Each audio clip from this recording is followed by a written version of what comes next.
Hello বন্ধুরা, আশা করি সবাই ভালো আছো।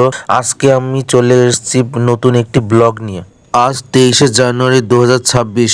প্রতি বছরের ন্যায় এই বছরও আমাদের হোস্টেলে সরস্বতী বন্দনার আয়োজন করা হয়েছে।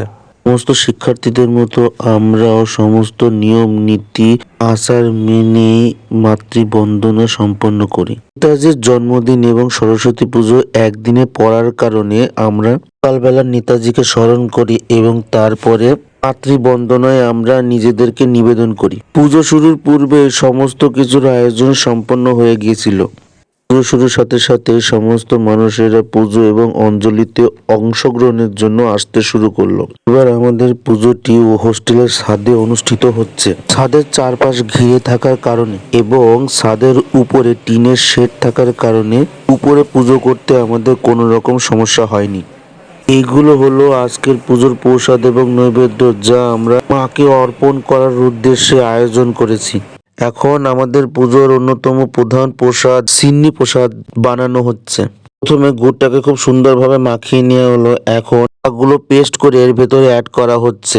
যে ভাইটি এই মিশ্রণটা তৈরি করছে, প্রতি বছর এই ভাই এই সিন্নি প্রসাদটি তৈরি করে। প্রতি বছরের মতো এই বছরও এই প্রসাদের স্বাদ অনেক ভালো হয়েছিল এবং মনে হচ্ছিল যে অন্যবারের তুলনায় এই বছর প্রসাদের স্বাদ আরো অনেক বেশি ভালো হয়েছে। কলা এবং গুড় খুব সুন্দরভাবে অ্যাড করে দেওয়া হলো। এরপর এই মিশ্রণের ভেতরে আটা মিক্সড করে দেওয়া হচ্ছে।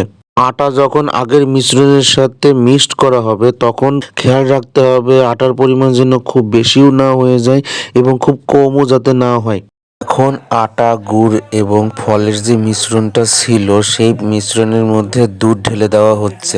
এই দুধ এবং আটা আমরা যতজন মানুষ এবং যত পরিমাণে খাবো তার উপর ডিপেন্ড করে আনা হয়েছিল।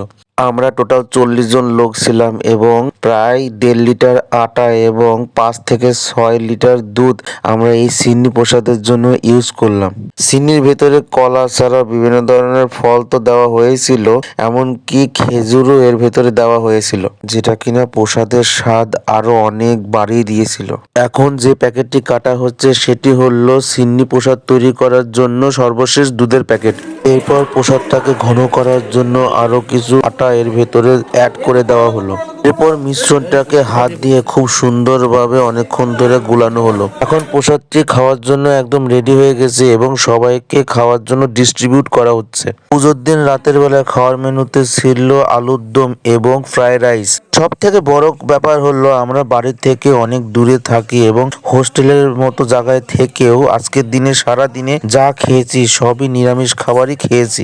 আজকের ভিডিও এই পর্যন্তই। আবার আপনাদের সাথে দেখা হবে সামনের ভিডিওতে। ততদিন পর্যন্ত আপনারা ভালো থাকুন, সুস্থ থাকুন।